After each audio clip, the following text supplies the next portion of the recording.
Can imagination change my reality? Hi, I'm Reverend Andrew Bozeman, and this is On the Wings of Your Mind. So can imagination change my reality? Well, the answer to that is yes, it can. Our physical world is not a solid, unmovable whole. It is in motion all the time because that solid chair you're sitting in is energy, vibrating energy. Your body is energy, vibrating energy. Everything around you is energy, vibrating energy. It's an illusion. It's vibrating so fast that you're living under the illusion that what you're sitting in and the chair you're sitting in and the world around you is solid and standing still. But actually, it's in motion all the time. It's vibrating so fast that it looks like it's standing still. Just like the blades of a fan that are turning so fast that it looks like the fan is standing still. But if you put your fingers in that fan, then you're going to suffer a severe injury. Oh, boy. Side note, I can testify to that last statement through personal experience.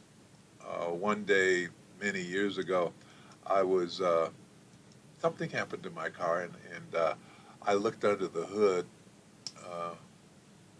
It's my Chevy. I looked under the hood, and the lighting was pretty bad, I'll admit. But it looked like the fan was standing still. And I thought I saw something down on near the engine block, and I reached for it, thinking that the fan was standing still, only it wasn't. It was moving very rapidly, and fortunately I had on a pair of heavy leather gloves, so I only got a trip to the hospital and a broken finger instead of a severed finger. When we watch a movie, we're not looking at a steady flow of movement and image. What we're watching is a rapidly moving series of still pictures flashing before our eyes. That gives the illusion of moving. So the reality that you see before you is not standing still. It is in constant motion. And since it's in constant motion, it can be changed. Albert Einstein said, imagination is everything. It is the preview of life's coming attractions. Please click on the thumbs up button below, and if you haven't already done so, please choose to subscribe. And remember, I'd love to hear your comments, your questions, your thoughts on any subject. Just use the chat box on the right side of the screen or the comment section below the video if you're using a replay. So, back to the subject. The first thing that has to be impressed upon our consciousness is that everything is in a state of motion, okay, not stationary. Now, the next thing that has to be impressed upon our consciousness is that infinite intelligence is in control of what we see before us, not us.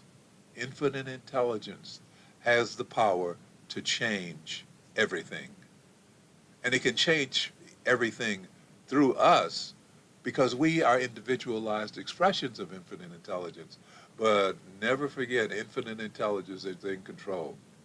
So as we look around us, we are surrounded by technology, all the wonders of technology. And the truth of the matter is that everything that we are experiencing in technology today is actually pretty new. For example, that flat screen television that we look on, the flat screen panel TV. In 2006, only 14 years ago. I remember at the time, the TV in my house had a 40-inch screen, and it was a large cathode ray tube that was behind that screen, and it was in this big box, big furniture box, and it weighed over 100 pounds. I had to have special stand underneath it to carry that weight, 100 pounds in a box. But as more and more TV stations started to broadcast in high definition, I really found myself imagining what it would be like to have one of those flat screen panel TVs instead of that big box that I was looking at that didn't have enough lines to give me a high def image. So it was kind of blurry, not really that sharp. But I didn't have the money to switch. I didn't have the money to buy one of those new TVs. But then one day, after all my imagining, I got a call from my sister who was moving into a new house. And in her new house, she was going to have a couple of very large flat screen panel TVs. And so she asked me if I would want to have the one that she had before, the smaller one. It was only 40 inches. Only 40 inches. Wow. And I said, yeah, definitely. So I got her older flat screen TV. It was only a couple of years old. And the fact that I didn't have the money was of no consequence because she was giving it to me. And so it was a non-issue, which goes to make another point. Infinite intelligence, when it is responding to your imagination, when it is making changes in your life, it doesn't matter how restrictions or what restrictions there may be. I didn't have any money. It's no problem for infinite intelligence. It found a way to get me a flat screen TV without me having to pay for it. Now, a lot of people tell me that they can't use imagination because they have a hard time visualizing in their mind. Their minds do not create pictures in their head. So imagining for them is not something that they can do. So they believe. But if your mind is like that, let me assure you that imagination is not limited to your ability to see pictures in your mind. Not at all. Imagination involves all of the senses.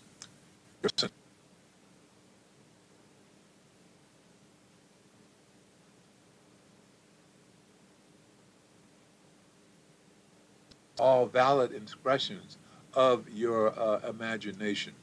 So what we need to do is get in touch with those senses in our imagination, the sense of smell, the sense of touch, the sense of hearing, and learn to get acquainted with them so that we can begin to work with them in imagining and changing our lives in the future. So when you use your imagination sense of hearing, actually, when you hear a song in your head that just keeps going, it gets stuck in your head and you can't get rid of it, that's your imagination. That's your imaginary hearing. That's the hearing inside your head, which is part of your imagination. Because you're not hearing it through your ears, you're hearing it in your head. All right? So cultivate that sense in your imagination. Think of sounds in your life. Think of sounds and then recreate them in your mind to help you develop that sense of hearing within your imagination. Think of sounds. The sound of the dishwasher, the sound of a car horn, the sound of a dog barking. You can pick those all up in your imagination. You can recreate them in your imagination. So develop that sense inside your imagination. What about your sense of smell? You ever have a memory where the smell is also there? Well, go back in your memory and see if you can find those memories where there is a smell that is attached to it. Moments where there was a distinct aroma, and focus on that smell. Or you can make a point of smelling things around you in order to develop that sense, and paying close attention to how they smell. The fragrance of cut grass, the smell of a Christmas tree, the smell on the inside of a new car, the aroma of pizza. Okay, lock those smells in your mind. Then later, think of those smells and work to recreate them in your mind to help you develop that sense in your imagination. Do the same thing with your sense of touch. Touch things around you, especially things you like. A soft sweater, the feeling of stroking your dog or your cat, the material of your clothes that you're wearing. Lock those sensations into your mind. Then later, think of how they felt and work to recreate them in your mind to help you develop that sense in your imagination, to make your imagination more powerful so that you can begin to use it as a tool. The goal here is to sharpen your senses within your imagination so that you can begin to use your imagination when you want to change your world. Now, I can remember a time I was scheduled to make a speech in front of a university conference, and I had prepared well for the event, but I was still a little uncertain of myself. So in order to make myself relax and look forward to making the speech without all the fear and anxiety, I began to imagine myself making the speech, and after the speech was over, the audience gave me a standing ovation. Okay? So I imagined that I could see them standing up and applauding me. I imagined that I could hear the applause. I imagined the emotion and the excitement and pride that rose up in my chest as I listened to them applaud me.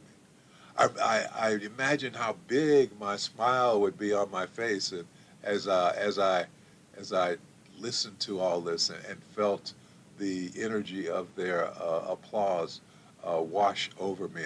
I imagined myself just basking in the glow of all that. I imagined this over and over again. I imagined it. The next day when I delivered my speech, I got a standing ovation. Imagination.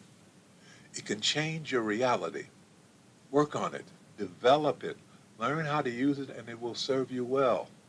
Now, tomorrow, what we're going to do, Thursday, we're going to discuss a couple of techniques on how to use your imagination, how to apply it with the help of infinite intelligence to get it to work for you and change your reality. Okay? So I look forward to seeing you tomorrow. In the meantime, let's close with prayer.